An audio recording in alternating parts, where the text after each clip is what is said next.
नमस्कार, मैं प्रिया। आज है 24 जुलाई। चलिए जानते हैं बिहार की 25 बड़ी खबरों को। बिहार में कोविड-19 प्रभावितों की संख्या पहुंची 31,691 पर। बिहार में कोविड-19 के बेकाबू हो रहे मामलों ने स्वास्थ्य विभाग की परेशानी बढ़ा रखी है। हर 24 घंटे के साथ मरीजों के मिलने की तादाद बढ़ती जा रही है। स्वास्थ्य विभाग की तरफ से मिली जानकारी के अनुसार बीते दिन 1625 मरीज संक्रमित पाए गए थे, जिसके बाद राज्य में कोविड-19 प्रभावितों की संख्या बढ़कर 31,691 हो गई है। वहीं राजधानी पटना में आंकड़ों ने परेशानी और ज्यादा बढ़ा दी है। सबसे ज्यादा प्रभावितों की संख्या राजधानी पटना में ही मिली है। वहीं दूसरी तरफ स्वास्थ्य विभाग की तरफ से बीते शाम 4 बजे तक जारी किए गए अपडेट के अनुसार कुल मिलाकर 20,959 मरीज ठीक हो चुके हैं। वहीं कोविड-19 की वजह से अब तक 212 लोगों की जान जा चुकी है। एनएमसीएच, पीएमसीएच के हर कोविड-19 डॉक्टर की डेडिकेटेड टीम की गई नियुक्त। एनएमसीएच और पीएमसीएच के हर कोविड वार्ड में चिकित्सकों के डेडिकेटेड टीम को अब तैनात कर दिया गया है। 24 घंटे टीम को वार्ड में तैनाती रहेगी। एक टीम 4 से 6 घंटे तक काम करेगी ताकि टीम को और अच्छे से काम करने में आसानी हो। दोनों संस्थानों में बेहतर निगरानी के लिए सीसीटीवी कैमरे भी लगा दिए गए हैं ताकि मरीजों के इलाज में किसी तरह की अनदेखी न की जा सके। पीएमसीएच और एनएमसीएच के तर्ज पर ही राज्य के अन्य अस्पतालों में भी स्वास्थ्य सुविधाओं को बेहतर किया जा रहा है।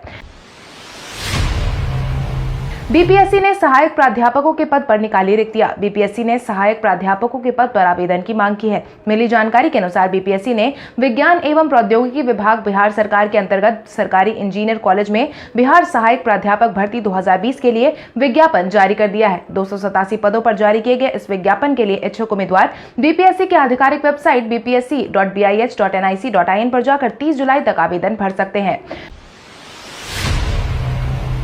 बिहार के संविदा कर्मियों को मिलेगी बड़ी राहत। बिहार के संविदा कर्मी और नियमित कार्यरत कर्मियों के लिए राहत भरी खबर सामने आई है। इन कर्मियों को बंद के दौरान वेतन देने का सरकार ने ऐलान कर दिया है, जिसकी घोषणा करते हुए उप मुख्यमंत्री सुशील कुमार मोदी ने बताया है कि कोविड-19 के संक्रमण के प्रसार को रोकने के लिए 31 जुलाई तक लगाए गए लॉकडाउन के दौरान मार्च से लेकर मई तक जारी लॉकडाउन की तरह ही अनुपस्थित रहने वाले नियमित सरकारी और संविदा कर्मियों का पूरा वेतन भुगतान किया जाएगा। यानी कि काम पर नहीं आने वालों के पैसे में कोई कटौती नहीं होगी।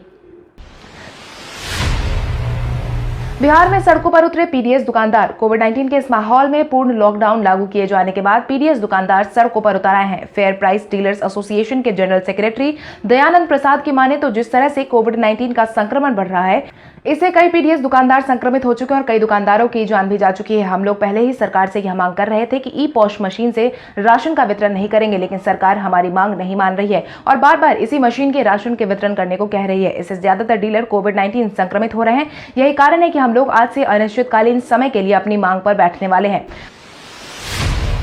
पटना एम्स द्वारा जारी किए गए 3 नंबर पर परिजन कॉल करके ले सकेंगे पेशेंट की जानकारी। कोविड-19 संक्रमितों से मिलने की अनुमति परिजनों को भी नहीं होती है। वहीं परिजन अपने पेशेंट का हालचाल भी जानने में विफल होते हैं। इसी को ध्यान में रखते हुए पटना एम्स ने अब 3 नंबर को जारी कर दिया है, जिस पर कॉल करके आसानी से सभी परिजन अपने पेशेंट की जानकारी ले सकते हैं, जिसके तहत अब कोई भी 9470702184 या 9470702235 या 06122451070 पर कॉल करके परिजन मरीज की स्थिति के बारे में पता लगा सकते हैं। यह नंबर रोज दोपहर 3 बजे से शाम 6 बजे तक संचालित रहेगा। एनएमसीएच पहुंचकर स्वास्थ्य मंत्री मंगल पांडे ने जाना संक्रमितों का हाल। बिहार के स्वास्थ्य मंत्री मंगल पांडे गुरुवार को एनएमसीएच पहुंचे, जहां पर पहुंचकर उन्होंने स्वास्थ्य व्यवस्था का जायजा लिया है। मंगल पांडे ने पीपीई किट पहनकर एनएमसीएच के कोविड वार्ड में सभी मरीजों से मुलाकात की है। स्वास्थ्य मंत्री मंगल पांडे ने घूम कर स्थिति का जायजा लिया है और वहां मरीज अस्पताल की व्यवस्था के बारे में भी जानकारी ली है। इतना ही नहीं, वो भर्ती मरीजों के इलाज में हो रही परेशानियों के बारे में भी उन्होंने जाना है। स्वास्थ्य व्यवस्था का जायजा लेने के बाद मंगल पांडे ने कहा कि अस्पताल के सभी 11 वार्डों में प्रभारी का इलाज की जिम्मेदारी दे दी गई है। एनएमसीएच में 3 दिनों में हेल्प डेस्क बनाने का निर्देश दे दिया गया है। कला संस्कृति विभाग ने घर बैठे म्यूजियम की विस्तृत जानकारी देने का जारी किया आदेश। बिहार सरकार की कला संस्कृति एवं युवा विभाग द्वारा एक नई पहल की शुरुआत की गई है। बंद के दौरान विभाग ने अपनी वेबसाइट पर 19 म्यूजियम के बारे में विस्तृत जानकारी अपलोड की है, जिससे लोग घर बैठे म्यूजियम का अवलोकन कर सकते हैं, साथ ही उसके बारे में विस्तृत जानकारी भी हासिल कर सकते हैं। जिसके बाद अब कला संस्कृति विभाग की वेबसाइट पर बिहार के 19 म्यूजियम की विस्तृत जानकारी ऑनलाइन प्राप्त कर सकेंगे। इसके लिए बस सभी लोग विभाग की आधिकारिक वेबसाइट yec.bih.nic.in पर जाकर आसानी से जानकारी ले सकते हैं। आज बिहारी पहचान में हम बात करेंगे दलेर मेहंदी की। देश के जाने माने सिंगर दलेर मेहंदी का जन्म बिहार के पटना साहिब में हुआ था और वो यहाँ की गलियों में ही खेलते कूदते हुए संगीत की दुनिया में अपना नाम बनाने में कामयाब हुए थे। उनके गाए हुए पंजाबी और हिंदी पंजाबी मिक्स गाने शादी विवाह और पार्टियों की जान होते हैं। दलेर मेहंदी का जन्म 18 अगस्त 1967 को पटना सिटी में हुआ था। उन्हें भारतीय संगीत जगत में किंग ऑफ भंगड़ा और इंडियन किंग ऑफ पॉप के नाम से जाना जाता है। दलेर मेहंदी बताते हैं कि उनका नामकरण उनके पिता अजमेर सिंह चंदन और माता बलबीर कौर ने एक फिल्म देखते हुए रखा था। दलेर सिंह के नाम पर रख दिया था। उनके परिवार में शुरू से ही संगीत का माहौल रहा है। दलेर मेहंदी का सबसे पहले एल्बम 1995 में बोलो तारा रारा सामने आया था, जो कि बेहद ही सुपरहिट साबित हुआ था। अब 8 शहरों के लिए 29 जोड़ी विमान भरेंगे पटना से उड़ान। कोविड-19 के बढ़ते माहौल के बीच अर्थव्यवस्था को वापस से पटरी पर लाने की पुरजोर कोशिश की जा रही है और यही कारण है कि आवागमन के लिए रेल और हवाई यातायात को लॉकडाउन में बंद नहीं किया गया है। इसी क्रम में अब पटना से हवाई यात्रा करने वालों के लिए एक अच्छी खबर सामने आई है। मिली जानकारी के अनुसार यात्रियों की आवाजाही बढ़ रही है। इसकी संख्या को देखते हुए विमानन कंपनियों ने विमान की संख्या बढ़ाने की इच्छा जाहिर की है, जिसके परिणाम स्वरूप अब कुल मिलाकर 29 जोड़ी यानी कि 58 विमान पटना एयरपोर्ट से आवाजाही करने वाले हैं। लॉकडाउन के कारण रोजी रोटी बंद होने के बाद रिक्शा लेकर निकली नंदिनी। लॉकडाउन की वजह से कमजोर तबके के लोगों की परेशानी काफी ज्यादा बढ़ गई है और यही कारण है कि लोग कोई भी काम करने पर आतुर हो गए हैं। इसी क्रम में रोहतास की रहने वाली नंदिनी ने भी कुछ ऐसा ही किया है। नंदिनी का कहना है कि उनके पिताजी रिक्शा चलाते थे, लेकिन लॉकडाउन में रिक्शा लेकर निकलने पर कई बार पुलिसकर्मी बदतमीजी करते थे, जिसकी वजह से उसने मजबूरी में रिक्शा खींचना शुरू कर दिया ताकि घर से लोगों का पेट भर सके। सासाराम की 14 वर्षीय नंदिनी इन दिनों रिक्शा चलाने का काम कर रही है, जिसके बाद नंदिनी के पिताजी मजदूरी करने के लिए कहीं और चले गए थे और बेटी पैसे का जुगाड़ कर रही थी।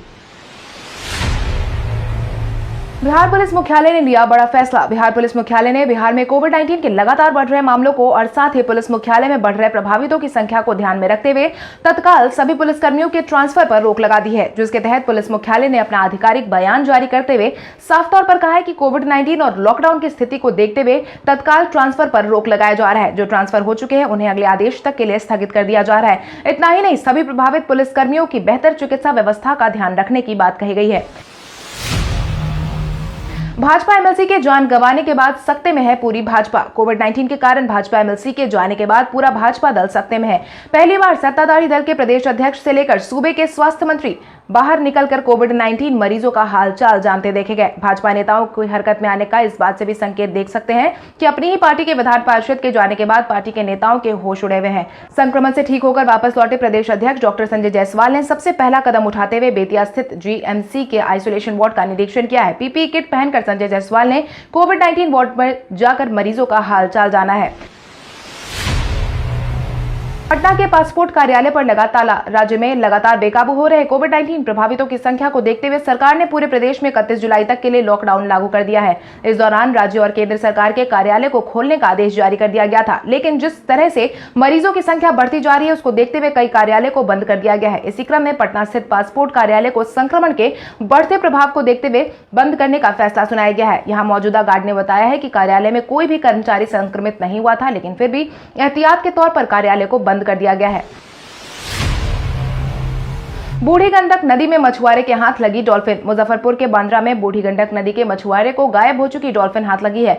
मछुआरे के जाल में डॉल्फिन फंसने की खबर मिलते ही लोग भी डॉल्फिन को देखने के लिए जमा होने लगे थे, जिसके बाद मुजफ्फरपुर जिला प्रशासन का यह दावा है कि लोगों ने वहां पाई गई मछली के साथ सेल्फी लेने के बाद उसे वापस से नदी में छोड़ दिया है। स्थानीय लोगों की माने तो मछुआरे नाव में मछली पकड़ने के लिए निकले थे, तभी जाल में वजनदार जीव के फंसने से नाव डगमगाने लगी। मछुआरे ने जो जाल खींचकर देखा तो उसमें डॉल्फिन निकली।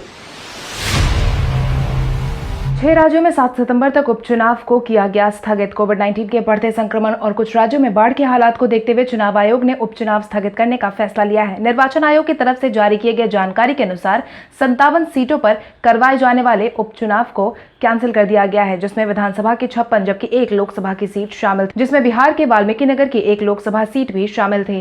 चुनाव आयोग ने कुछ राज्यों में आई बाढ़ की स्थिति को देखते हुए साफ तौर पर कहा है कि जिला प्रशासन बाढ़ को नियंत्रित करने में लगा हुआ है, ऐसे में उपचुनाव को स्थगित करवाया जा रहा है।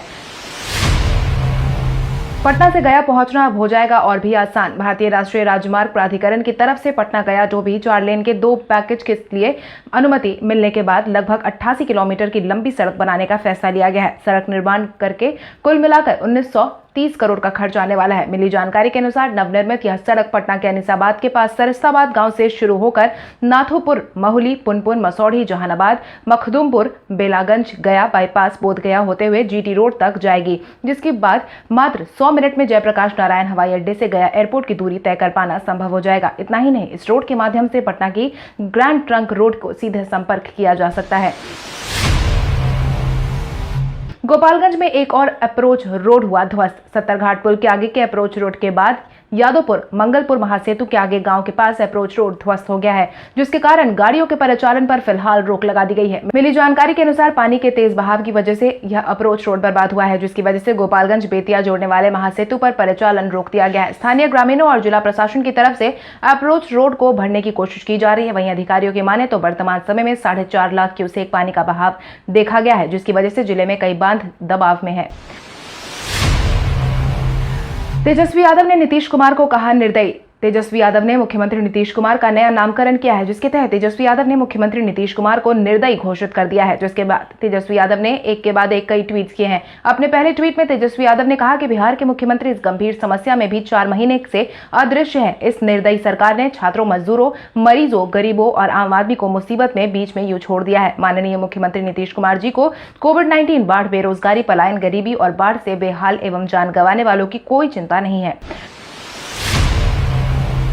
मुकेश सहनी और अहमद पटेल ने की दिल्ली में मुलाकात। विकासशील इंसान पार्टी के अध्यक्ष मुकेश सहनी ने हाल ही में अहमद पटेल से मिलने के लिए राजधानी दिल्ली पहुंचे थे। मुलाकात के बाद मुकेश सहनी ने यह दावा किया है कि जल्द ही बिहार में विपक्षी गठबंधन के बीच सब मुद्दों को सुलझा लिया जाएगा। मीडिया से बातचीत के दौरान उन्होंने कहा कि कांग्रेस के वरिष्ठ नेता अहमद पटेल से मुलाकात के दौरान बिहार में विधानसभा चुनाव को लेकर तैयारियों पर चर्चा हुई है। इसके अलावा बिहार में भी बाढ़, कोविड-19 के हालात को लेकर चर्चा हुई है। मुख्यमंत्री नीतीश कुमार को अदृश्य बताने पर जदयू ने दिया जवाब। कोविड-19 के इस माहौल में विधानसभा चुनाव को भी ध्यान में रखा जा रहा है और यही कारण है कि लगातार हर मुद्दे पर विपक्ष और सत्तारूढ़ पार्टी एक दूसरे के आमने सामने है। इसी क्रम में तेजस्वी यादव द्वारा मुख्यमंत्री नीतीश कुमार को अदृश्य बताए जाने के बयान पर जदयू नेता अजय आलोक ने जवाब देते हुए कहा है कि तेजस्वी बाबू भले ही अपने दामन पर लगे दाग को मिटाने के लिए साबुन भी रगड़ने पर दाग किसी कीमत पर नहीं छूटने वाला है। फिर चाहे तेजस्वी यादव खुद इलाके का दौरा कर ले या प्रभावितों को राहत देने की नौटंकी कर ले, जनता के मन में यह धारणा बन गई है कि तेजस्वी यादव एक भगौड़े हैं जो मुश्किल समय में भाग जाते हैं या फिर कहीं लापता हो जाते हैं।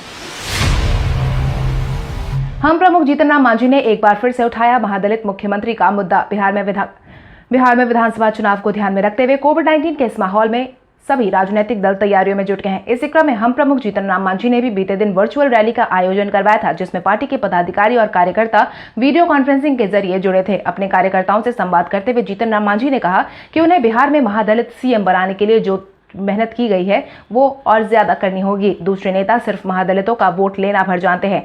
इस मौके पर जीतन राम मांझी ने सभी गरीब परिवार और बाहर से आए प्रवासी मजदूरों को वोटर लिस्ट में अपना नाम दर्ज करवाने का आह्वान भी किया है।